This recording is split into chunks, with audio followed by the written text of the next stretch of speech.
I'm Hunter. I'm Rebecca. I'm Caitlin. I'm Nessa. This is the Family Showdown!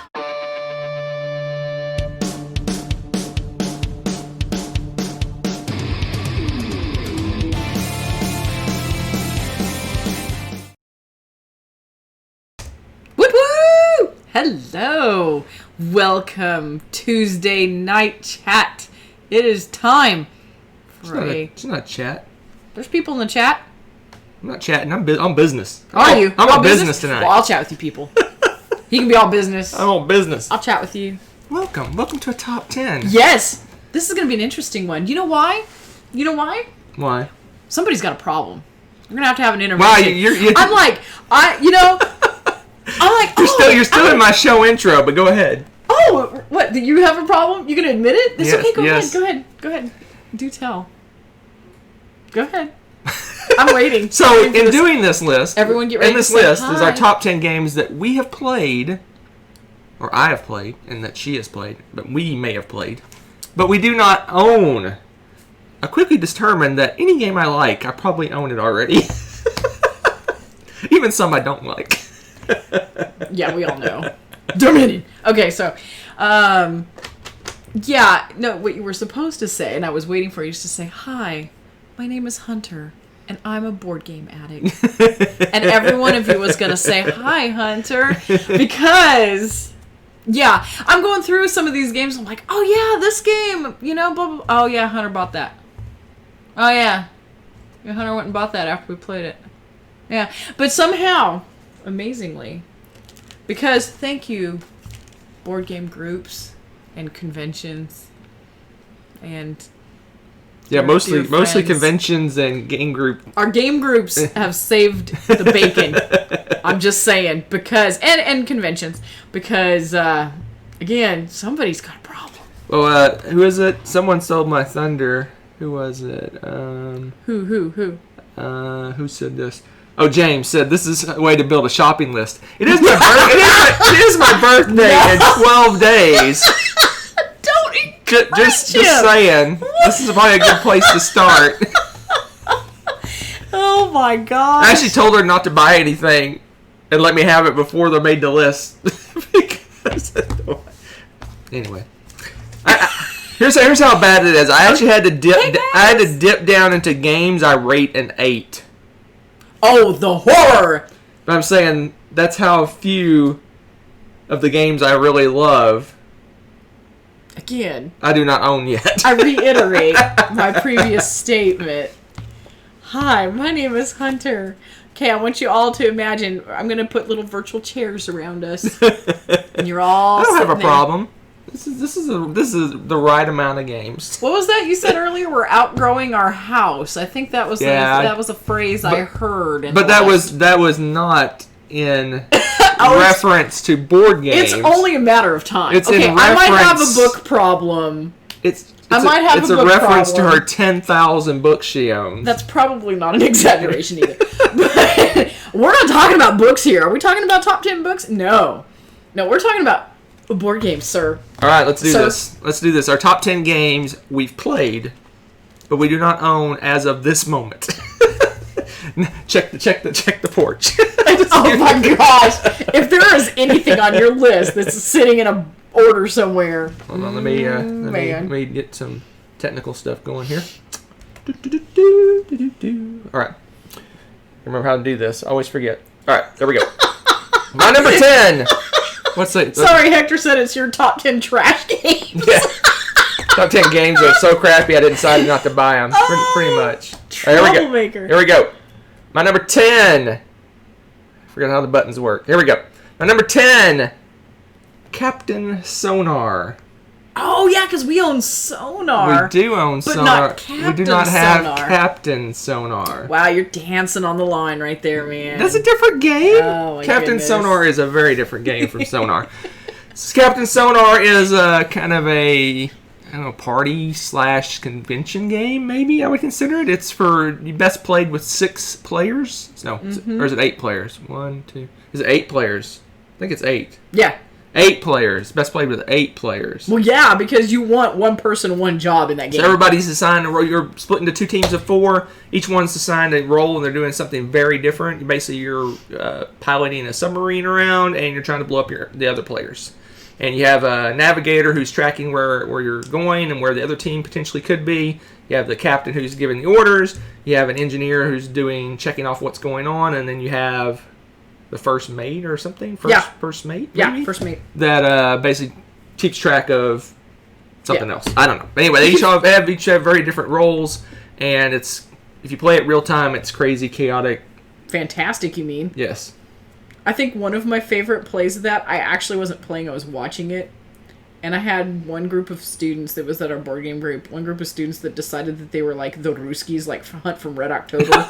And so they all were like speaking in Russian accents and stuff. It was so funny. Everybody was getting very thematic, and it was very, oh my gosh. And then the patriotic side, and it was entertaining, to say the least. This game, that's a good game. Yeah. That is a good game. And I think the reason we've purchased this is, I don't know how often we have 8 people. Oh, yeah. That's why Sonar seems to work so much even with our better. game group, 8's just not the magical we number. don't in our get 8 very often. No, it's usually more. And if we had 9 or 10, then people have to sit out. yeah, we'd that have just stinks. to sit out. Well, we'd have to probably swap people in and out. But anyway, that's just the perfect convention game. You set it up, you get 8 people, random people, and go crazy. So that's the Except reason. for Bonacore, I still. Oh my gosh, Steven. Oh my gosh, he is the worst Captain Sonar player in the history of. You rank every player who's played Captain Sonar from 1 to the bottom. I'm gonna give him crap. Stephen Bonacore would be the bottom. Days. Yes, yeah. What's so funny is he did horrible at his role, and he's like, "Oh, now I want to be the captain," and he was even worse. We got annihilated. Of course, we were set up. We're talking about the Dice Tower Marathon probably 3-4 years back, maybe 4 years back now. Gosh, it seems like forever ago. And we got Tom. They had the ringer team. Handpicked his team of experts, and then put all the newbies on one team. He just needed some job training, okay? But even so, that's the only time I've played it is at that marathon. But I had a blast, even though we got annihilated. I loved the game. It's wonderful. I've never had a chance to play it since. I really want to play it, but it's not something I'd probably buy because, like I said, it's hard to.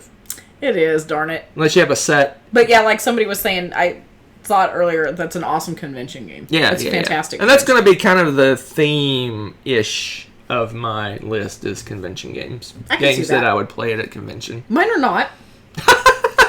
Your games are light games that I wouldn't buy because they're too light. Some of them. I predict we'll have one crossover. One, huh? Mm-hmm. All right. That's my prediction. We'll see. So my number 10. Funny you should say convention game. I played this at Dice Tower Con with Z. He was introducing MultiUniversal. I almost said MultiUniversal. Got Latin on the brain today. Uni. Yeah, Universal. So I'm trying to remember. I don't remember who else was in the group. But Z always It was our random Sunday game. Yeah, were you playing it too? Yeah. Okay. It was me, you, him, and one of his friends. I couldn't remember if you were playing it. Okay, yeah, because I couldn't remember who all was playing it, and I couldn't remember. I thought it was the convention you went to. Yeah. So yeah, we played, and he always has like a quirky game he's like trying out or whatever. And this was one. He's like, I like this game. We should play it. Blah blah blah. And we're like, sweet. And anytime Z's got a game that he's like quirky game, they usually turn out to be really fun. And this one was one of those that kind of got a little bit of buzz and then just kind of quietly seemed to disappear. I never heard much about it. Went. And it's a fun little. I'm trying to remember like what all it's okay, because it's been so long. There were scientists that discover multi-dimensional portals. That was the premise with it. I don't remember this game. You have to like prepare tools, and then you had to go to the portal, and you have to like use modules to close the portals. But then once you do that, you got like a cool like special ability that you got to do to kind of help you on your journey. And so there's a little bit of a engine builder in it. I just remember it was a card game. And it was a card game. And, you know, I like card games. I'm a sucker for card games. And I just remember it being really smooth. And it was really fun to play. And I was like, wow, why haven't I heard of this? It was one of those, again, that was so under the radar. I don't know. It was interesting. So, MultiUniversal. No clue. Yeah, I remember it's that. I fun. remember playing that game. I don't remember anything about Yeah, it. I really liked it. I thought it was a lot of fun. All right. So it's me, huh? But that was a convention game. My number 9. Too Many Bones. So I really enjoyed this game, but it's not something I would play all the time. Yeah, and I can see that. It's almost a lifestyle game. It's so true. There's so much to that game. Right. Much. So we played this, again, another convention game. We played it at Scott's thing, Criticon. Yeah, Criticon. We played it at Criticon with Scott and Mark Street Mark was Street there. and- Oh my gosh, there was a whole bunch of people. I don't remember who all played it. There was a ton of people. But we There was played like it. We full- played through a short campaign that lasted like 5 hours. It didn't help that we were chatting, I'm sure. But. So we were chatting it up. But it's really a fun game. But again, I don't know if it's something I would ever own because it's kind of expensive. It's kind of I don't know how hard to describe it than a lifestyle game. It's something you really have to so much into it. You have to. There's so much to the game. There's like all kinds of expansions. But I really enjoyed it. It's really I never played any game like it. I mean, it's kind of a dungeon crawl ish, but it's very. You basically go through kind of role play scenarios, and what's interesting about those is they usually involve some kind of dexterity challenge or some weirdness. Yeah, where you're flicking dice or doing fun. some weird stuff. Yeah. And that, depending on how well you do that, you may get something, a benefit or something for the next thing. And then the fights, the boss fights or the fights are very tactical. It's like a little grid that you play on, and you have stacks of chips, and the chips are your hit points. So as you take damage, your chips go away. No. And it's very, like I said, tactical based on what you're positioning on the board and what effects you use. It really has little area effects and things that you can do, and everybody has special dice. It's a really amazing game. But again, it's probably something I would never buy because I don't know how much we would play it. And yeah, because that, like you said, is so involved. Again, if we didn't have this going on, and it was one of those where you own 10 games, right, that would probably be one of the 10. Yeah. Honestly, I because mean, it really, it's one of those you spend so much time and you get like the characters were so immersive and the in depth. Yeah, I just remember the teach for that was a bear. Yeah, Scott every had to character go was through completely different and very detailed and deep. I mean, Right. there was so much to do. And even then, we kind of went in winging it. Yeah, and you and I were kind of sharing a role because we were mostly just. We played chatting. 6 players. We were playing 6 players, and I wanted to hang out. Yeah. So it's yes, Too Many Bones sounds like an interesting Star Trek episode. Yeah. That transporter malfunction. Yeah, there's like 5 McCoys. His worst nightmare. But yeah, it was really interesting. I never seen a game switch gears like that where you go into like a dexterity challenge. That like was we were flicking, cool. we were like flicking dice and throwing dice and That doing was weird interesting. dexterity I challenges. really did like that. Between the games. It was really interesting. Because it was like some weird thing where we were like playing darts in a Right. tavern or like something. a tavern Yeah. or something, and but there was some high stakes. like a target. going on There was a stuff. target, and you had to Yeah. you had to flick a dice and get it into a Yeah, bullseye or it was- something. It was really weird. It was pretty cool. So yeah, that's my number 9. Yeah, the role play, that's Too fantastic. Many Bones. All right. I don't think that's your number 9. Yes, it is. Oh yeah, that game. I forgot. Well, if you don't I forgot you played that game. Yes, I did play that game. I was there. Go ahead. My number 9 is 1889, and it's the history of Shikoku Railways. And you may, if you've been watching... Betrayal of the highest order. Yes. If you have watched some of our recent things, on? you know... I haven't seen him. I'm not sure. All I haven't right. seen Zaris yet, but yes, we may or may not have played this online during the virtual gaming con. Yeah. And it was Tommy and you and me and Zaris. He should not be named. He who should not be named. Oh man, it was a great game, and I really like that platform that it's Ambi's husband built. Was it Ambi's or I don't know. Whoever built that platform or whatever. I don't remember who did, but that game is really cool online. Like really cool. It was so easy to use. It was a lot of fun. Bye, Buki. And That was probably what? Let's see, I've played 18 Chesapeake, 1846. Yes. And then this one, and that's Yes. it. And after doing those other ones, this wasn't too difficult to pick up. And again, moving it online, I thought was going to be harder than it was because they did a really good job with whatever that platform is. It's very bare bones. It's not anything pretty. Yeah, it looks like like I said, it looks like an old 1980s Zork game or something.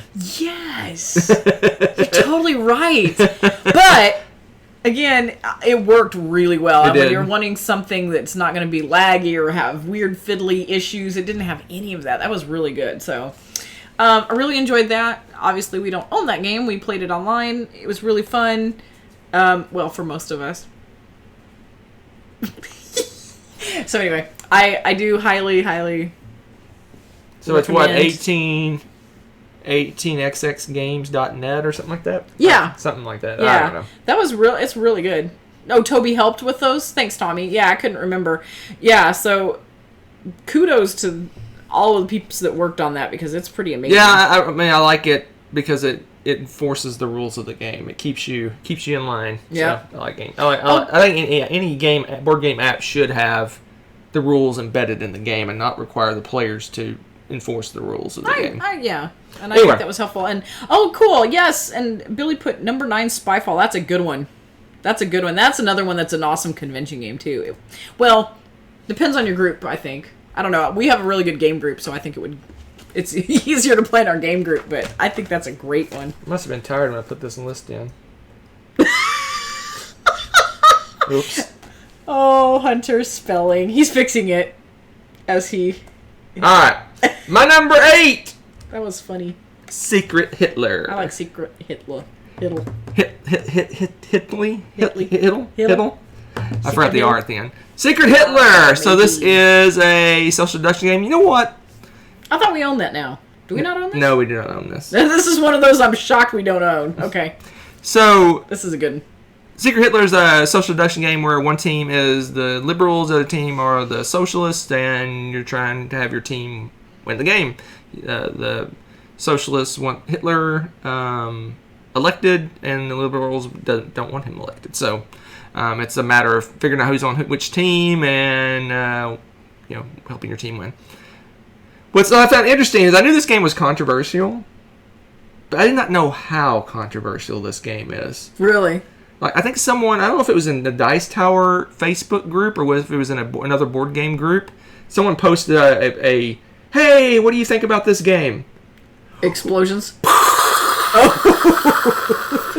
My family was in concentration camps. I cannot believe you support something like this. And Oh, wow. I had no clue it was that. Yeah. It just exploded. I think it was the Dice Tower group, and I think they had to shut down the thread after a while. Yeah. It was just... Oh, wow. I can understand that point of view, but wow. You were not ready for that. Wow. It just... Yeah, I knew it was edgy, but whew, it was just like people were laying into each other, and Yikes. you're supporting Nazis if you play this game, and oh, wow. Anyway. No, you're trying to get rid of them. Anyway, yeah. Well, but this is along the same line as like the Underground Railroad game. There's all these some of these like super historical thematic games where it's a sensitive subject and it's touchy, and it's one of those that's very. Yeah, but I mean, there's strong opinions on both sides for that. I mean, it's the same as if you're playing. What about all the World War II games where you're playing the Germans? Yeah. There's No, it's literally weird. probably It's thousands weird. of those It's weird games. what affects people more. Yeah. There's literally thousands of the games Yeah. where you're actually playing the Germans. I think part of it though too is like a lot of people feel. You take on Somewhat- the role of Hitler. Actually, you Yeah, are I think Hitler in the game. this is a much more But anyway, personal thing. I think why. Yeah, Secret Voldemort. Yeah, Yeah. that's- See, I'm with you, James. Maybe a some people have or Secret rethemed. Sith. I like. Some people have rethemed this. Did their home versions of the game. That's with, not with a bad different, with idea. different themes. So. That's not a bad idea because this is one of those games that I would never. It was intentionally done as edgy. I mean, it comes from the people who make all those edgy games, so they intended it to be edgy. Yeah. No, and I get that, but I also like this is a game I would not probably take to school. Right. You know, I mean, it's just Well, obviously... yeah, you have the principal walk by and say, "Oh, you're Hitler." Yeah, it's like, hi! I'll just pack and go right now. So yeah, yeah, I really beyond the theme. I like the way the game works because the game is cool. This game has a lot of tension. I mean, it's really oh my gosh intense because every single move you make in this game, you're like, oh, this is gonna end the game. Yeah, and a lot of the social deduction games is kind of a slow build. Like, oh, we lost this round. Oh, we win this round. No, but it's like this is from like the start. One thing happens, the game's over. Yeah. And it's like the whole time you're just kind of freaking out. Yeah. I like how the game is designed. Yeah. Beyond the theme. Yeah. I could take or leave the theme itself. Yeah, obviously. Secret toaster. I'm not sure about that one. The theme is just pasted on, right? Yes, I don't know, Paul. yes and no. It's you could easily retheme it, I think. It has basically trying to elect Hitler as chancellor, and so there's voting, there's laws passing. You could, though. I mean, like a lot of people it, are talking like Star Wars and stuff. I think it's not pasted on, but I think it's one of those games that's you could redo it. You could redo it. That would be good to do. Yeah, you could redo it. I'm with you. I just like the format of the game. All right, so let's move on. Yeah. To your number 8. My number 8. So this one, another card game. Surprise. I know. I surprised y'all with my card games.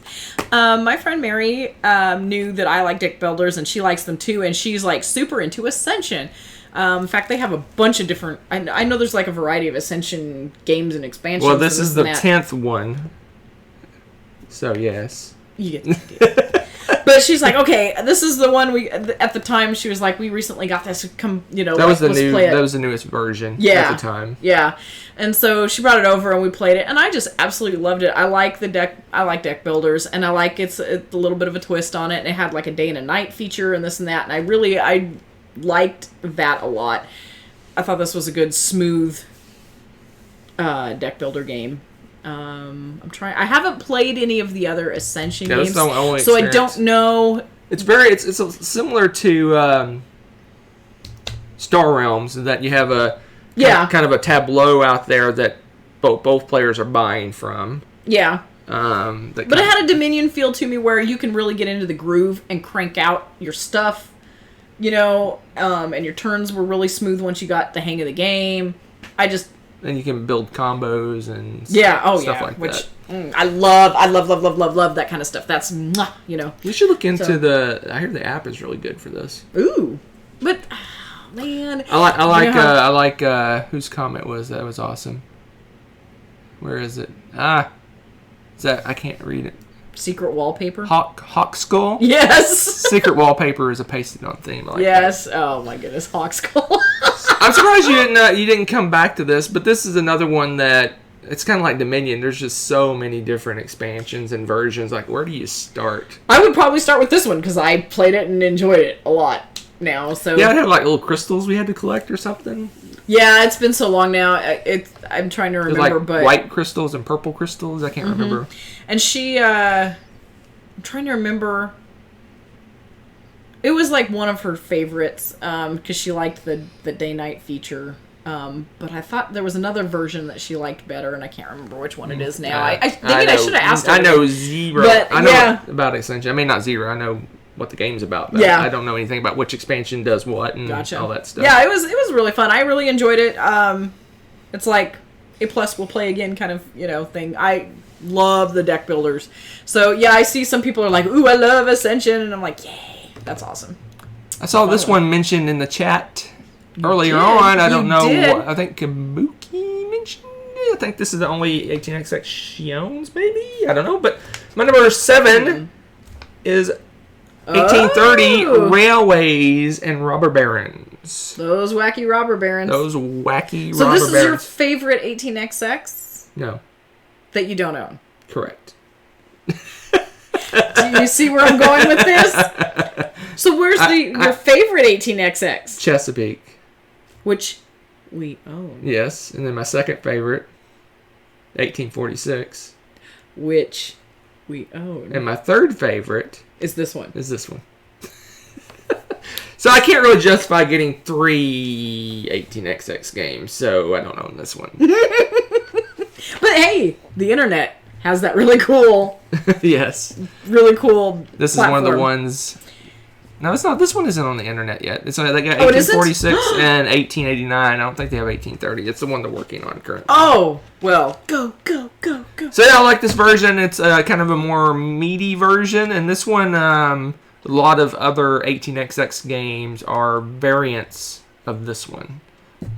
So it's kind of the, I don't know if it's the, I don't know enough about 18XX. I may be speaking out of school.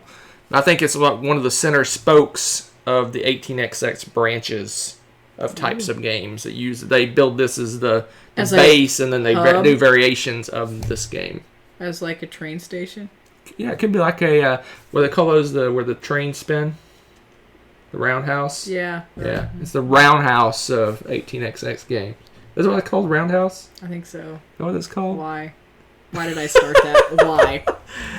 But no, it's a great one. But like I said, I got 2 that I like better than what? Sorry, Neutral said can't justify 3, but maybe 5. It could Yes. be. Could be. Yes. I don't know. I just don't think I'm not going to be one of those Tommies that own 75 versions of this game. Well, that's why we don't need to buy them, because we have Tommy. Love you, Tommy. I got 2 versions. I got a light version. I got kind of a little meatier version. I'm good. You're good to go. But this is another one that I will probably seek out at conventions to play.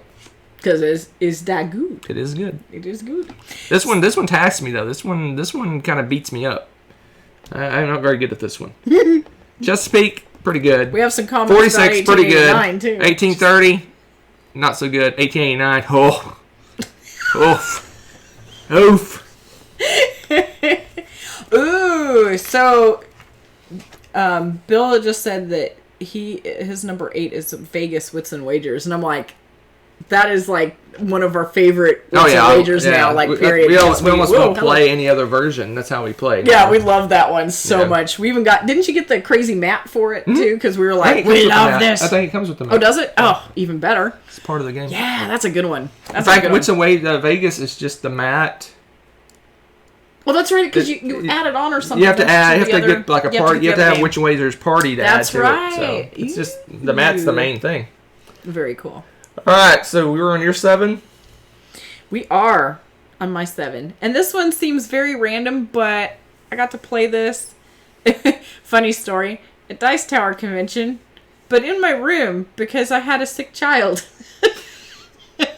And this is the one I didn't go to, right? Yes, this is the one you didn't go to. So I was single parenting it at the convention, and one of my kiddos got sick, so I was at the hotel, and my lovely, lovely gaming wife friend and Hector came by with some games and hung out and played, and one of them was Hive Pocket. And this is just a really cute, I think, correct me if I'm wrong, but didn't Hector just have it in a bag? I think you just have it in a little bag and just boop, boop, boop, boop, boop, and off you go kind of thing. It was real simple, and I like abstract puzzly games, which is funny because I'm not crazy about chess, but this had a chess feel to it, but it's so unique because each bug does a different type of movement. I've never played any Hive games. I like them. I really liked Hive Pocket. Is it different from Hive? Or? I think it's just smaller. Correct me if I'm wrong, guys. guys. You own the same game then. Yeah, basically.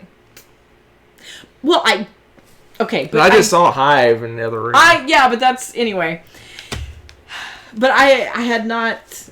Oh, I see where you're going with this. Never mind. That's board game group crap. Anyway. Focus. Focus. Well, anyway. Yeah. So, anywho, yes, I've never played this game, but I've never really. You're not a huge abstractor. Though. I've never had any interest in playing this game. Yeah, I don't know. It intrigues me that it's just this bunch of tiles. It looks like. Yeah, well, and it is, but you link them, and some of them hop over the others, and they all have unique movements. And I don't know why I really enjoyed that though. It's just it's kind of one of those you can get hooked on. It looks interesting to me, but it's just I know it's not my kind of game. Yeah, no, it's not. It's not your kind of game. But the puzzly part of it, I'm like, ooh. So. Alrighty then. So we're already to my number 6, huh? Yeah. So is that... Oh, Hector is in the chat. Cool. So is that right? Hector is just a smaller version of Hive? And it says it comes with 2 expansions in the Oh, game. there it is. Hive Pocket is smaller. Thank you, Neutral. And it comes with it. Ah, okay. Very cool. Yeah, it's... I don't know.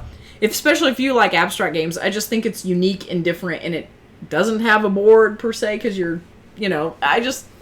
Yeah. Something different. I really enjoy a different, unique approach. This is the one that everyone that. always puts on lists when it's like, what game can you play camping? What game can you what? play in a swimming pool? Yes, because the pieces are not going to blow away. They're solid little pieces. That's a really good point, though. Yeah, that's what I always see on lists of, what game would you play in a torrential downpour? What game would you play in a hurricane? Yeah, you pretty much, because they're big, heavy-duty plastic pieces. Brilliant!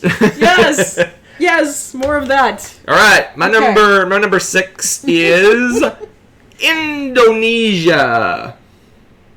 You did not play this. I was going to say, I didn't play this with you. This is a splatter game, a massive, giant splatter game of splatteriness. Was this your first splatter game that you played? No. Oh, okay. No. Okay. Anyway, Indonesia, it's a splatter game. It's one of the classics, I guess you would call it almost. It's one of the ones that a lot of splatterings?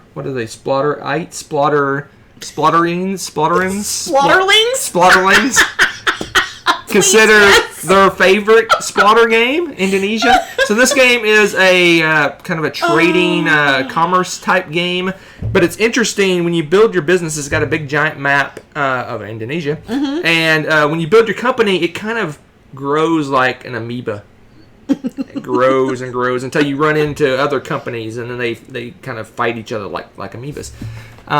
But what's interesting about this game is it's the meat of the game is all this buying and selling of companies. So literally, I could buy you out of your company and take over your company, and you could dump companies on other people, and it's just... I'm surprised you like this game, given how 1889 went. Well, because I was kind of mean in this game, and this one's the reason I like this game is shots fired, Zaris. It's extremely mathy. I'm out. Like we're good. Crazy. Well, it's almost behind the scenes mathy, because you have to kind of get credit for the math you did. Well, you kind of look at your business and go, okay, so don't look at my business.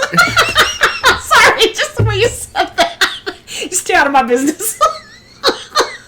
I'm sorry, I derailed your train. That was pretty good, actually. Now I lost my. Sorry, I lost my train of thought. So I see what you did there. So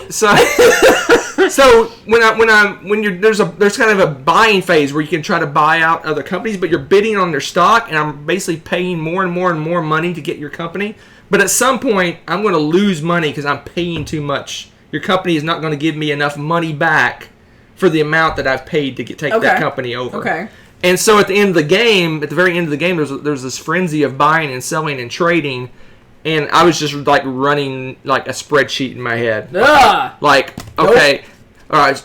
And then the person that was bidding bid too much, and I knew they were going to lose money on the transaction, and that's how I ended up winning. Is there was all this buying and selling, and I let stuff go, and the people are like, why'd you let that company go? Why did you buy that company? I'm like math. So it's very mathy. It's almost It's doesn't seem mathy, but it is extremely mathy. But it's a really fun game. I enjoyed it. It was really cool. It's a beautiful game. And most splatter games aren't beautiful, but let me see if I can really. Wait. Did I?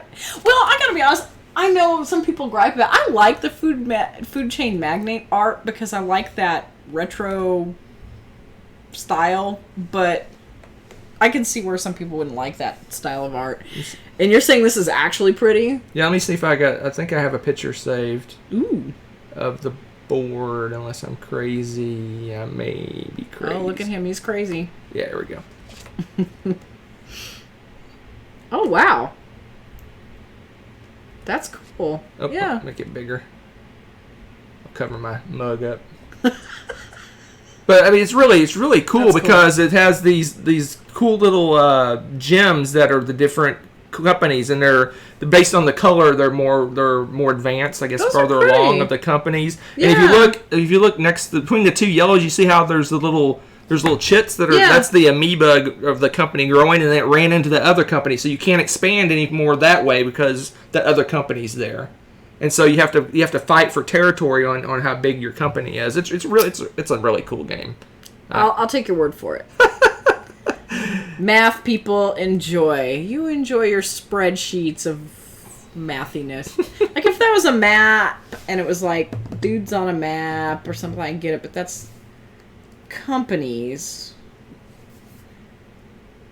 Math. Okay, so that's all I heard. One thing about this game, it is pretty complicated. What's weird about this game is the rules. The rules of this game is like 2 pages long, but it is so complicated. If we didn't have a person that had played it before helping us, you'd be bald right now.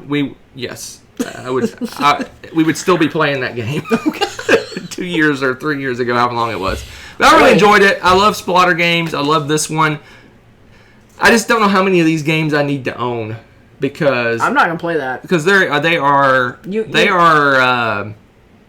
experiences. Like it's hard to learn, it's hard to teach, it's hard to get to the table, and there's a learning curve on getting better at the game. And you and Tommy have fun. But this is another one I would love to play at conventions. So there you go. That's my theme to this list. Convention. Man, you've got some long, heavy games planned in your conventions. I do. Coming up in the future. I'm just like, bye. I'll never see you. I don't sleep. He's not wrong. Okay. I thought this one would be higher up. Spoilers. Oh, really? Yeah, I thought this would be like 1 or 2. Because I've almost bought this several times. I do really like this. Like, as a want to purchase... You'll see, yeah. Won't you say something? Like my game that he's talking about, that I do not own yet, that Hunter's almost purchased, apparently, is Scoville. This was a, oddly enough, camping game.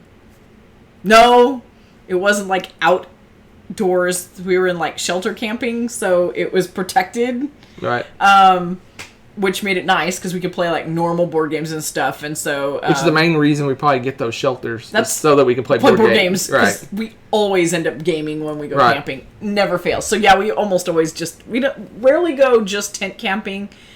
In fact, we haven't done that in quite a while because we always want to play board games and get like tables and stuff. But that being said, Scoville surprised me. I've always been intrigued by it and thought it looked cool. It was one of those, the art kind of caught my eye and the bits looked really neat. And playing this was a lot of fun. And it had more depth than I expected it to have. I really enjoyed that.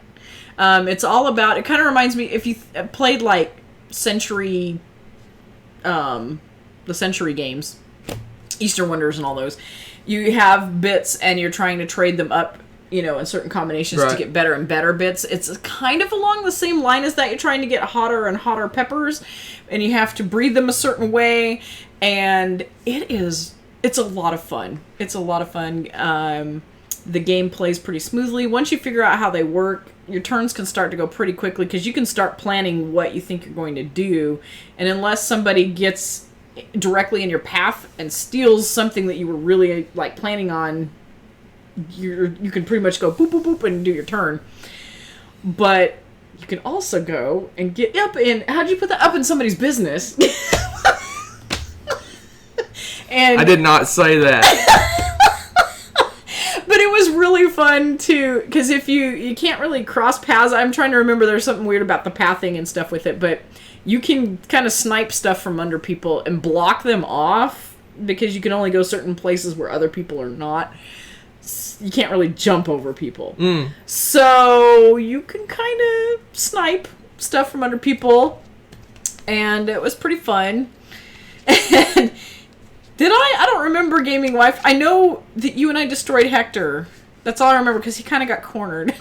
Yeah, this is the camping trip I didn't make, so I don't know anything about it. So yeah, it was, oh my gosh, that was a really cool game. And this is one I've been interested in for a long time, and you seem to like it, so I'm like... I do. This almost has been a free shipping game several times. Interesting. Almost. This may not be able to be on my list. list. But it's down here at your number 6. You don't really care that much about it. What is this garbage? Where do you get this stuff? I swear. All right, my number 5, another convention game. Let's keep the convention games going with Merchant of Venus. Oh yeah, you've played this. Yes, I I have played not. Merchant of Venus. Did you get to play with Eric yet? No. Oh man. So I played with a completely tricked out, crazy. that's Probably right. if you were going to sell this version, it'd be like a $500 version of the game. Oh, I bet it was. It was gorgeous, crazy production, over the top, like homemade stuff, like Oh, how neat. craziness. But the game itself is very interesting because it's almost like a trading in a Mediterranean game in space. Okay. So you're going around, you're setting up trading posts, you're trading goods for other goods, you're picking up goods from one place and delivering them to another place.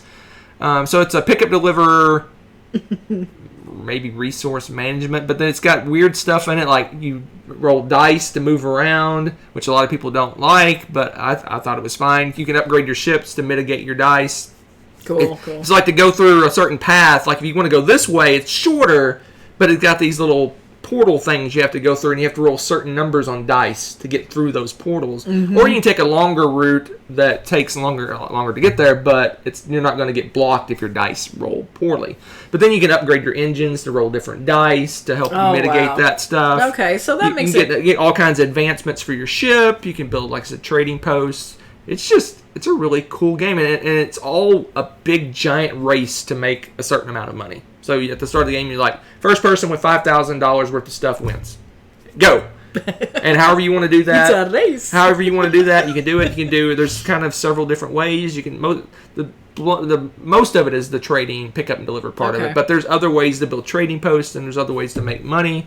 And how much money do you spend upgrading your stuff? Because you're spending money to do that stuff. So it's like, how much do I want to build up? Because I got to get a certain amount of money to win, and I'm using basically victory points to make my stuff better. It was just a really fun game. I wonder how I would feel about the just generic, like, bland retail version of this game compared to the crazy. That's true. And I played the one like that's that. pictured. I played the original version. I think Avalon Hill version of the game. Okay. The version you get now, for the most part, is going to be the Fantasy Flight version, and then you have two schools of thought. There's those that think the Avalon Hill version is better. Some people think the Fantasy Flight game is better. Seems like most of the heavy Merchant of Venus people prefer the original version over the Fantasy Flight version. You're getting some hate on your game. Why? Paul and Tommy are like, it's Space Monopoly and random. It is the type of game that will frustrate you. Because you will build up for a turn and you'll get some bad dice rolls and you're like, oh, what happened? But is it like... But there are can ways... you mitigate it enough like you can with Zaya where it's not that big a when you're traveling around, there's certain... You can buy certain engine upgrades that let you skip certain spaces. So if you fully upgrade your engines, you're just flying all over this place. Okay. But...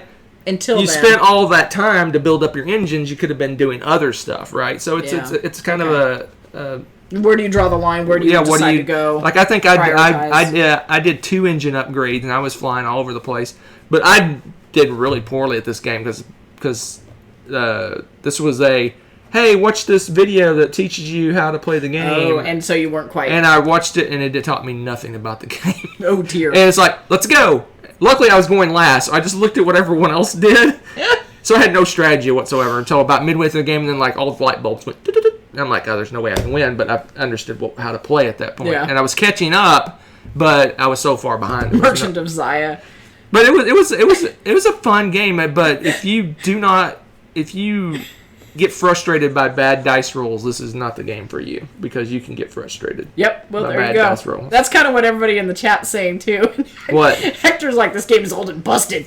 It is. Paul says old. he's permanently frustrated by the game, so it's like, ow. I get it then, and you guys have warned me enough now because. Thusly, why I have not purchased this game. Although now you should make it like a bucket list thing to try to get to play with Eric someday.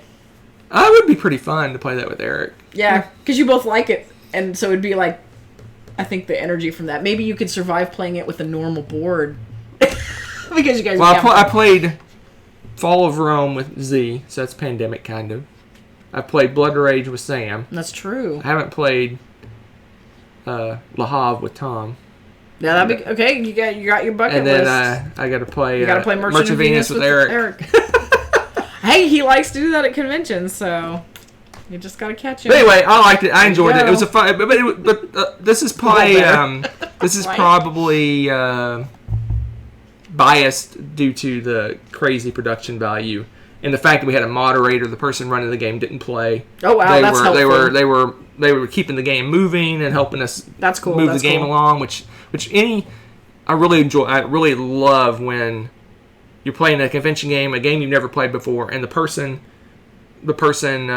setting up the game takes a step back and just loves it so much they just want to give the people the experience, really, and they don't actually play. They just facilitate the game, which I can't think of his name.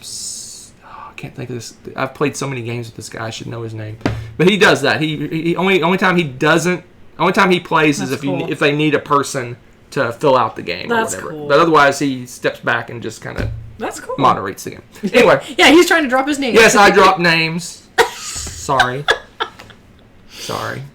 You're sorry, not sorry. But I got destroyed by Z. Actually destroyed me and Sam and the other people playing Blood Rage. So I lost that game, and Fall of Rome we got trounced in that game because it was Barbarians won. Yeah, so we got trounced in that game. So I can't speak well to the winning of those games. All right. Hector. Number 5 for you. Oh, another game I haven't played. A lot of these games I haven't played. I told you.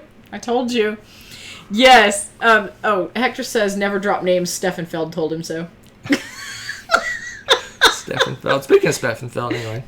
Oh, man. So, this game is another camping game, actually. It might have even been the same camping trip. I think it was. Because we played a lot of really cool games.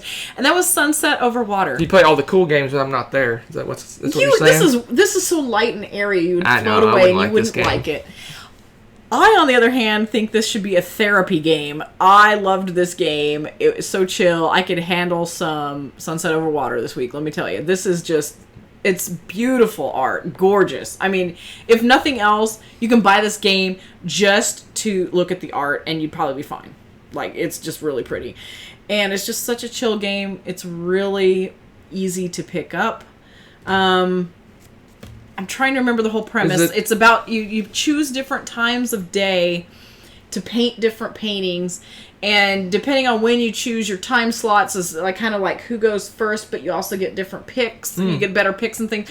But it's very, even though it sounds really competitive, and it is competitive at the same time, it is such a chill game. It's along the lines for Herbaceous for me. As very chill, very light, and the art is nutso awesome, gorgeous. Was this on your chill list? Did we make a chill list recently? You know what? It might not have been on my radar. Because we didn't own it. We didn't own it. Yeah. And it should be, because this is a very chill game. Crazy chill game. I love this game. A lot of your list making is doing this. Yes, it is. I'm not going to lie. And sometimes I'll look at BGG and I forget to go buy my plays and not buy the owned. Yeah, this does not sound like my kind of game. No, it is not. It is really, really pretty. So... There you go. Yes. Yeah, I did not go to this camping trip for I was ill. Yes, you were very ill. Quite ill, like flu type ill. Yeah, we didn't want you there. That would have been disgusting. All right. My number 4. Another game. I played this game twice. Once at a convention and one outside a convention, but I don't own it. Too bad Kabuki's not here because she would be so excited that my number 4 That's true. is Star Wars Rebellion. So, Star Wars Rebellion, 2-player epic Star Wars game along the lines of War of the Ring, but Star Wars. But this is good. It is good, but Rebecca is like, you're like, got the picket sign, down with Star Wars, down with Star Wars. You can get this. This is good. This would be the exception. I'm not down with Star Wars. I'm just sick to death of it. I have been saturated with Star Wars since I was this big. That's probably not an exaggeration. Because it came out. So how many times do you think you've seen A New Hope? You really want my honest answer? Yes. It's probably like in the hundreds. How many times did you want to see that New Hope? 10? No, you have no She grew idea. up in a house with a Star Wars fanatic. Well, it was my aunt, really. But she had it running like every weekend at the house, yes. And I dated someone in high school that was a total Star Wars freak on top of that. And so, yeah, by the time the two of them finished, I was like, Star Wars. You know. And I enjoy Star Wars, but I have never been... But I've always been more of a Trekkie. Even remotely obsessed with Star Wars. Yeah, but this game is the exception. This game is really good. The only reason I haven't bought it is that I don't know how much it would get played. I would play with you.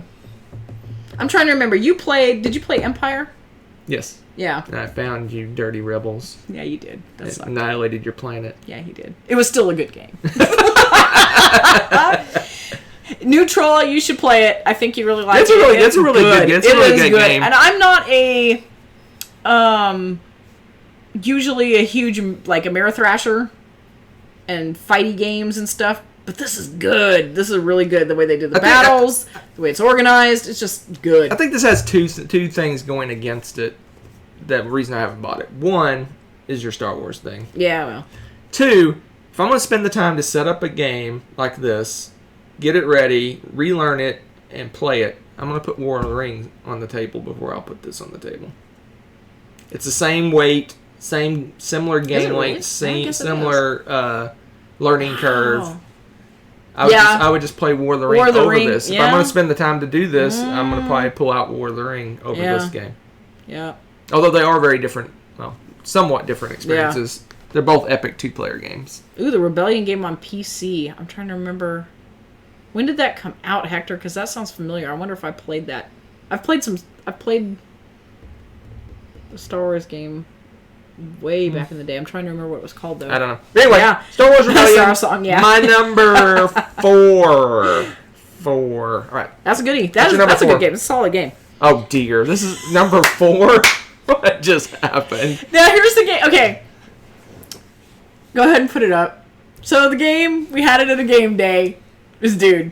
Now, the enjoyability and everything in that game is here. Now, the replayability and the wanting to own it and play it all the time is probably about here, because I can see where we get sick of that game so fast. But, that being said, if we just play this every once in a while with our game group, this is a late night everyone's loopy kind of game. Yes, and it's so stupid. You literally have these cards. They have dude and deed and dude. And, all these different spellings of dude. And it's kind of like Happy Salmon. You're trying to get matches and trying to get through these as fast as you can, right? So you're screaming at each other going, dude, because you can't show them your card. You have to say it and hope that you have the right match. And the only way you can eliminate your cards is if we actually do have the same cards. All you're saying is, dude. And then there's the variant where there's robots and clowns and ghosts. Dude, it's still Jason's, dude. If you have not seen a live play of this, the Dice Tower is a hysterical live play of this. But we need to record our game group playing this game. That's true. This game is stupid. It's so stupid. It's so funny. And by the time you're done, you almost can't say dude because you're crying, laughing. It's just ridiculous. It was pretty fun. Love this game. This is sweet. Yes, and if you get it right, that's right. I'm glad you mentioned that. Because when you get it right, we have the same dude. We go, sweet. And then you keep going. This game's pretty funny. In fact, I believe, if I remember correctly, we were playing this late at night. And Caitlin had already gone to bed. And she comes out and she's like, What are you guys doing? That's all she could hear was us screaming, dude! That's sweet. It was ludicrous. Oh, it's a wonderful game. If you just want a mindless game, that is a fantastic game, and I highly recommend that game. Oh, so all right. My number 3. Oh, I have a feeling you're going to purchase Brass Birmingham. That funky Birmingham. So don't tell anyone, but this is currently sitting in an Amazon cart as a gift idea for my birthday. And no one's surprised. So, Brass, Birmingham, we had a poor experience with this game, but I loved this game. The game itself, yeah. I love this game. We had a bad experience, so it kind of got pushed aside. But if you look on the BGG top 100, it is climbing the ranks. I think it's currently 2 or 3 at this point. Are you serious? Let's take a gander. Really? Let's take a gander. No way. See where this is It currently. has been given that much love. Uh-oh, I'm loading Board Game Geek Live. That's probably another good plan. Let's see. You're loading live. What are you doing, Let me get some. Dude.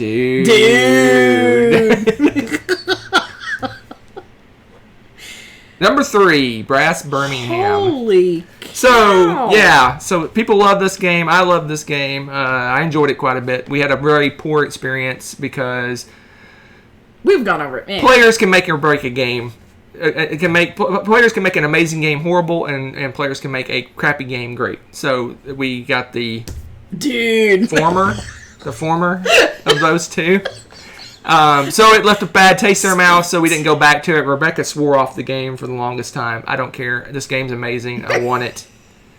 It's not my number 1 or 2 because the only reason I would say so is because we have Brass Lancashire somewhere up at the top, somewhere over there. Lancashire. Over there. I don't know if you can see. No, you can't see it. No, there. you can't see it. We already have that one. It's very similar. It's like Brass. The original Brass Plus. It's a variation of the Brass game. It adds beer. Adds beer into the game, and yes. like an extra resource that you can use to do things. Yeah, it was interesting. It adds a little bit more meat to the game. Which it was a fairly meaty game to begin with. Correct. So this one, but I want to go back and experience this game again because we had a bad experience. I think we would love it if That's true. under better circumstances. And now a good person. I got the fancy dancy poker chips. Dear, that's right. What are they called? Claymores? Iron clays. Claymores. That was probably really loud. Yeah.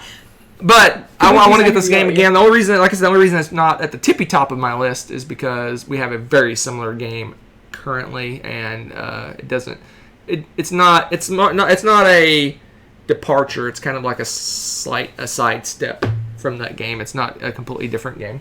That's true. You wanting to visit? Yeah.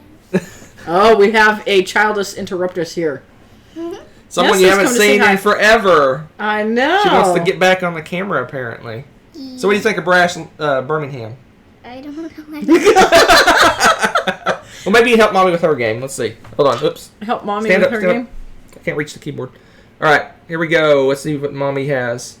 Nope. You hadn't played this game. No. All right, Mommy. What you got for your number 3? All right. So, put the chat back up so I can see them. Oh, sorry. I was going to say, I'm your... They're probably yelling at me. They're probably like, what is wrong with you? Oh, my goodness. So, yes, my game is another one that we don't own, and this is a great... You have a lot of weird, silly experience games. I do, because the experiences were fantastic. Okay. But it's not something that we may necessarily buy, because... Everyone's saying hi. I don't know if you can read way over there. Yeah, they're saying, hi, Nessa! All right, Bad Medicine, what's it about? So, Bad Medicine, oh my gosh. Okay, so you guys have heard about snake oil, and there's another one also out there that's the same kind of thing, where you've got this product that you have to try to promote to people, and on the fly, they also give you these cards and stuff that have horrible side effects. And you've got to try to sell them. Yeah, it's like you got a cure for cancer, but you grow a third arm. Yeah, it's just like... And you got to explain it away like it's a good thing. Well, no, it's even worse than that. The medicine is like, cure your runny nose, but you'll grow a third arm. I mean, it's like really bad. Right. Like worse than those commercials you see on TV where they spend 45 seconds talking really fast about all the different side effects that you're going to get. Yeah, that stuff. So that's this game, and we were like, my guts hurt from laughing. Yeah, like funny. I was crying. We were laughing so hard. Again, it was one of those times I'm surprised we didn't get kicked out of DGM. Yeah, they were pretty loud. We're a loud, rowdy group. They're probably like, oh man, these people. Yep. But we had a big group. And Mary and her husband. I'm trying to remember who all was playing with us. I think it was just us 4, right? Was it? I thought there might have been more, but yeah, it's definitely us four for sure. I want to say it was her friend and her bestie and her. Oh, maybe it was too. 6 people. Yeah. I can't remember. I'm It was pretty a sure we while had a back. full It was group. like 3-4 years I ago. know, it was a while ago.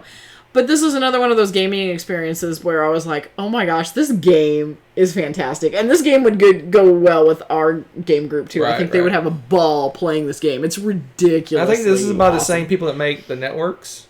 Is it really? Yeah. Oh, yay. Formal Fair Games, yeah. Oh, yeah, okay. Well, mad props to them, because I love this one. And, again, it has higher replayability than Dude. But I could see where after a while we'd probably get sick of this, but this is another one of those when we're feeling kind of silly. This would be a fantastic game to just pull out, cut loose, be stupid with it, another and have a late lot of night fun. silly game, indoor kind of game. Yes, this is a fantastic one. When we are like 100% crazy, crash, like going insane before crash. Yes, well, except that this one is probably not one that I would play with you yet until you get older. No. This is not a kid-friendly one. This has some older person side effects and things in it. But when you get older, yes, absolutely. I think you would get a kick out of things like that. You put all silly. these poker chips everywhere. I know, it's ridiculous. You deafened the chat and everything. All right, my number 2. I can't reach the button. My number 2 is Mombasa, the game that Rebecca doesn't remember playing that she played. I don't know why I have some weird brain just black hole about this game. I don't know why. And I liked it too, if I recall. Yeah. Every time we talk about it and I go back and look at it, again, right now I'm like, I don't remember what this game did. So this is a mid to heavy Euro game. It's right up my alley. It's kind of a stock market, kind of a stock trading kind of thing. You're building up companies, but it's weird. In this game, it's kind of like if you played Airlines Europe or Union Pacific, I guess it is. Okay. You're building up companies, but you're not that company. You buy stock in the company that you're building up. So you can each player, you can end up building up like if we have stock in the same company, we can end up kind of almost doing a co-op kind of thing, building up the same company. So it's kind of reminds me of Indonesia in a way that you start out and the companies kind of spread out over this map and they run into each other and they block each other out.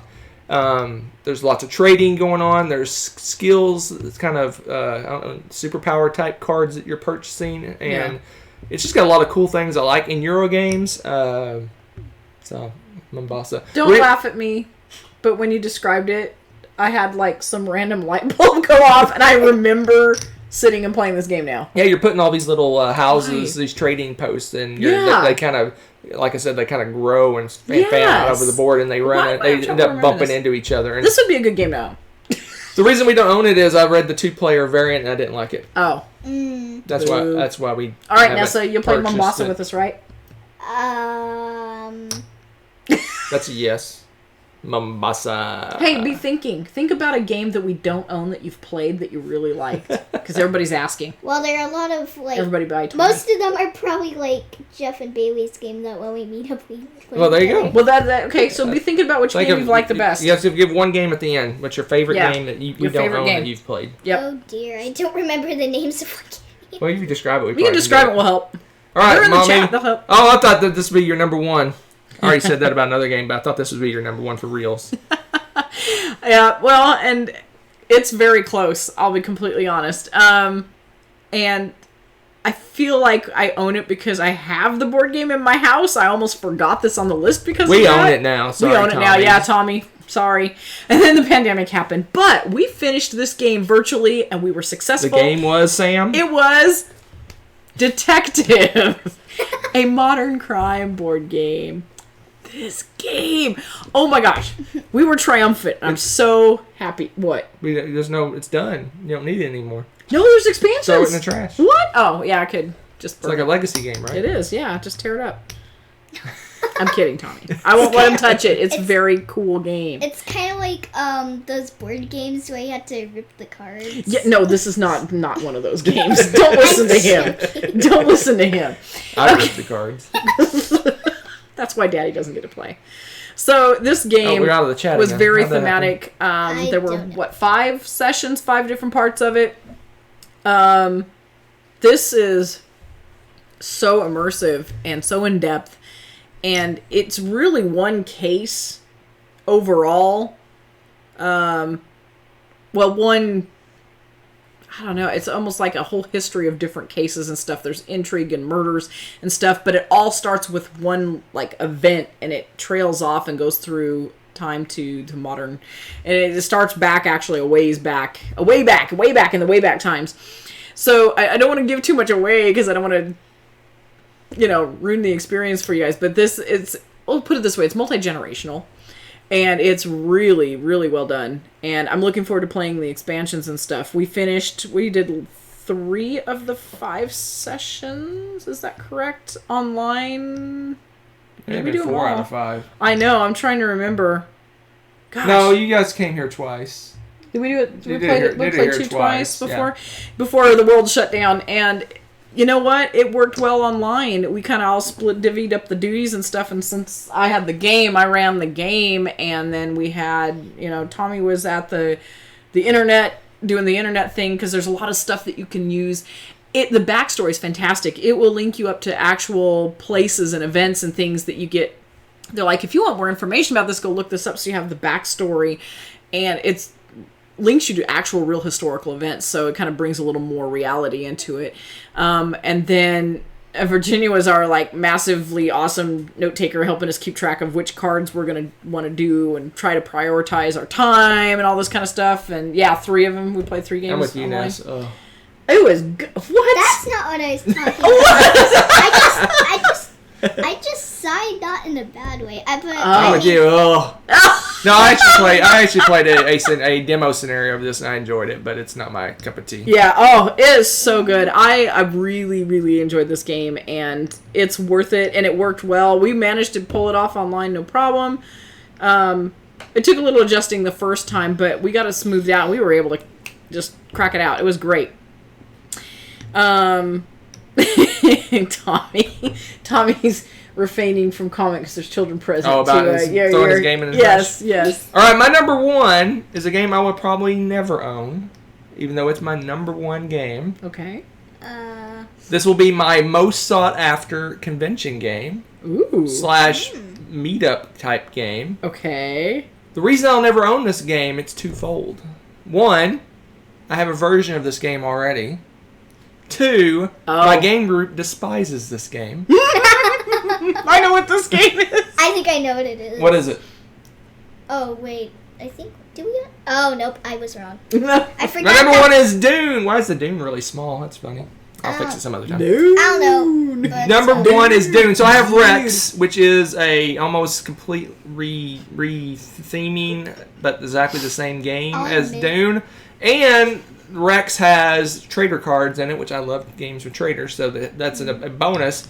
But the Dune theme works. The original, how this game was designed was with the Dune theme, and they just pasted on Twilight Imperium World junk on top of it for Rex. So I own Rex, which is basically Dune came out, later Rex came out, and now Dune came out again, was reprinted. Mm-hmm. And I played this game at a meetup with Paul. I think is Paul in the chat? I can't remember if Paul's. Yeah, he was earlier. So I played it, loved it, loved the theming. I love it's like all the roles that I played in Rex make sense now. Before it's like the cat people are this and this other race is this thing. Yeah. Whereas in Dune, it thematically all those different groups make sense in the game and how they play and what they do. Makes thematic sense. Dune is one of my favorite books. It's one of my favorite movies. Even though a lot of people pan the Dune movie, I like the Dune movie. It's got Patrick Stewart. It can't be bad. That's a really good point. He but, hates everything. Like I said, game group hates it. I already have the game basically, and I would be willing to try it again. No, you won't. Yes, I would, as long as it's not while we're camping. You and what 4 other people are willing to try it again. Exactly. We'll bribe them with treats. So, as much as I love this game, I will probably never own this game because people are haters. Haters gonna hate. Gaming Wife agrees with me. It is just not a camping game, especially on a picnic table late at night. I was fine. I was loving it. I was high-fiving. I was screaming. I was loving it. I was happy. You made the park ranger tell you to be quiet? Yes, the park ranger came by and shut me up because I was so excited. You probably thought thought we were drinking because we were all so loud playing a board game and negotiating. It was so funny. But I love this game. I love the Just theming play a of board it. game.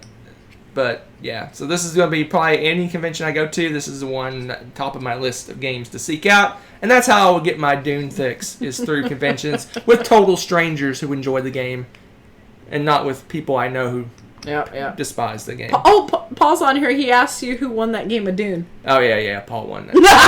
But it was a shared victory, so it doesn't count, Paul. Oh, what is going on? I would have played a trader card. No, I don't know. Anyway. See, Gaming Wife said she'd play again in different conditions. Okay, we'll see. So we'll, no camping. we'll see. We'll see. All right, what's Mommy's number one? Hold on, I got to get over All here. right, so my number one is not likely for us to Oh, ever jeez. own because it is wildly out of print. Oh, I don't dear. think there are plans to ever put this in print. And the version that we played, I think, was a homemade version, if I remember Most of correctly. them are homemade versions. Yeah, but it's This a is magical game, and that's Magical Athlete. Oh my gosh, number one. It is You went off the rails with this magical. list. Okay, listen. We're talking about games that we don't own but loved playing. Tell me that this is not an amazing game. It was pretty fun. It was, Okay. But again, this is an experience game, not a game. The game is horrible. Well, yeah, that's the point. But I Half the love games on your playing list it. are horrible games. They're just great experiences. Speak for yourself, sir. Okay, in my opinion, stand my business. IMO. Oh, don't you text talk me. Oh, I'm gonna start throwing poker chips at somebody. So, Magical Athlete. For those of you that don't know about it, it's one of those games that you may not have even heard about. And I had never heard about it until Dice Tower Con when it was, who was it that said, hey, come play this game with us? Robert. It was Geislinger. Robert. It was Robert. Okay. And it was... You're about to name drop big time. Let's see what all these names I you're don't gonna even drop. remember who all we played with. Dan Hughes, Matt, what's his name? Matt, hat guy. Matt. What's his name? This game is Broken Matt. Matt. Just go with... The Murph brothers. And Spencer and And Laura. Spencer and Laura. There were like... No, the Murph brothers weren't there. It was Spencer, Laura, Yeah, Dan there were- Hughes, Matt. Why am I forgetting his last name? I'm horrible. I don't know. Robert Geislinger, me and you. And I thought there were more. There were some other there people seven too. I of thought. us. That's I thought there seven, were right? more. I think it's seven. I thought there were more. No. Okay, I'm crazy. Spencer, Laura, Dan, Matt, I wasn't gonna name drop, but Hunter's like drop. me and you. No, it was and crazy. Robert, seven. Okay, so it was some crazy outgoing personalities, and then on top of that is this game. This game. Okay, there's a live. Dice Tower later on did a live action play of this, which was redonkulous. But Well, this was Tom's version of the game. Robert Yeah. stole it from him. Robert, yeah. Yeah. So what it is everyone's got these unique roles, and by unique roles I mean random as all get out. You could be a centaur, you could be a mermaid, you could be a bird, you could be a rock. I mean, it just. But you all have superpowers of certain kinds, and they're wildly different too. Right. And I mean, wildly different.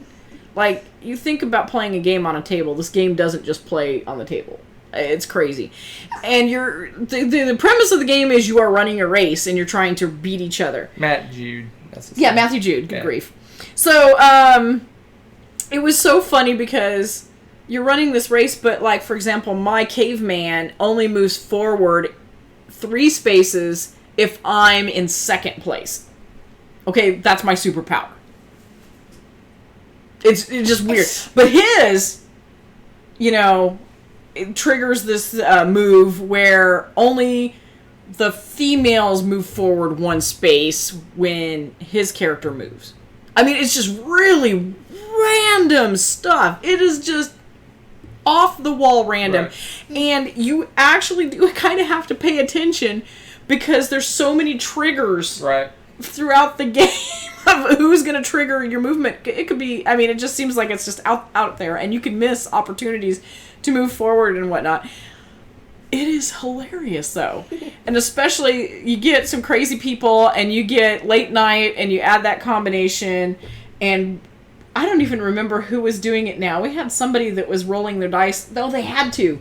They had to throw their dice. It was Robert and Matt, I think. Was it Robert and Matt had to throw their dice, so they threw it down, and we pretty much had one of those big rooms at Dice Tower Con to ourselves because it was Threw it across the late. convention He hall. threw it across the convention hall because they had to like beat each other by distance or some weirdness. I don't know what they were but doing. it is insanely random, and they were being dumb too. But there was that. But that game is hilarious, and I really, really wish that somebody would pick up this game and print this game because it was. Well, it came with a hilarious. certain number of characters, and then there was a bunch of fan-made characters that made them, and Tom printed out all of them, and had like all of them. There was like 50 characters in the box. The box was like stuffed full of characters. Yeah, and they all have like someone's like a 5-year-old scribbled the character picture as the picture. Like I drew the stick people like bad. Yeah. It's pretty bad, the art, and it's oh man, it just made it all the more magical. It kind of sounds like a super extreme, magical mixed up like the Hare and the Tortoise. Yeah, that's exactly what it is. Like it that. is, but with like 40 different characters. Yeah, it's that like are really random. Like you're in last place, your die roll is doubled. If you're in first place, your die roll is halved. It's got all this weird stuff. Yeah. Yep. All right, Nest, you're up. Can you think of a game that we don't own that you love? Yeah. Oh dear. Miss Bailey may be able to help you out. That's true. I mean, we already own Trachosaurus. Well, think about games you've played at BGG Con and Dice Tower Con, I and think ones that you liked a lot. because I know you liked all the Tales and games, and we don't own all of those. Do you remember the what was it? The lizard racing game? That was a good one. The Gecko Go? Yeah, Go Gecko That was Go. funny. We played that one like 5 times. That's true. Shaky Mansion, you played that a ton. You guys like that? I don't remember. It's where the little ghosts were moving. The magnet ghosts were moving around. No, Shaky Mansion's the one. No, I'm thinking. Oh, you're talking about the one like that. Yeah, there's no, you're another right. one. There's another one where the ghosts were moving down the board. And you liked the Pool Noodle game. The Pool Noodle game from Dice Tower Con. Oh, that's Magical Athlete. Yeah. Yeah, the Pool Noodle game. Yeah, they were beating each other with pool noodles. Live. That was Magical Athlete Live. That was magical for sure. Can't think of one. Way Kick. Oddly enough, James. We own Way Kick. We own a Way Kick now. We invested in a Way Kick. Is there any of those other dexterity games you like? Oh, what about the Pac-Man game? Oh. I do not own that game. That's true. Yeah, it was pretty fun. You guys What played was it that called? nonstop. Pac-Man? Oh, it's called something else. No, you're right. It's called the original one. Miss Bailey has a version of it. Yes, we own Bunny Kingdom, and that is her favorite game currently. We own that because it is her favorite and the game. expansion. And the expansion. It's super She's a long, Cloud but I love Kingdom queen. All right. Man, you don't remember? I mean, What about Pac-Man, but Pac-Man? And then the new Pac-Man you played with Miss Bailey. yes. And then Or gaming. what about that crazy? You played that unicorn game with Mr. Jeff. That was pretty corny. We have that game, don't we? No, this It's a different one game? is a totally different game. Oh. I forget. But, Oh, that's Sparkle Kitty, the one we have. Oh yeah, Sparkle Kitty. Yeah, we have Sparkle Kitty. Oh, the Ghost game. Spinderella. We own Spinderella, believe What it or not. about, do you remember... Wacky Wit. Thank you, Wacky Hoser. Wit. That's what it's called. What Wacky Wit. what Good about catch. the Ghost Fighting Treasure Hunter game? Oh yeah, David, you had it too. Had the little ghosts as a cooperative game. You had to go Oh, in that was a fun and game. rescue- You liked that one get too. treasure and get out before Yeah. the ghosts get you. Mm-hmm. That was a good one. And the egg game. Do you remember playing the egg game where we Put had to egg tuck under your eggs arm. under our arms and on our neck, and you had to run around the table? Yeah, that one was pretty funny. All Yeah, right. there's a lot of good ones. I don't know. I don't remember like much of them at all. But Yeah. I mean, I like them all a lot, but Yeah. I can't remember their names, and What can you describe one? I don't remember. Oh, okay. Well, you ever think of it, we'll put it in the chat or something. All right, folks. I think Ghost that's going to Blitz. be it for us. So next week is our Rhino variety Hero. show where we do a variety of things. We Talk about do. the games that we've played. We do. Talk about the games that we're going to purchase. I mean, that we purchase.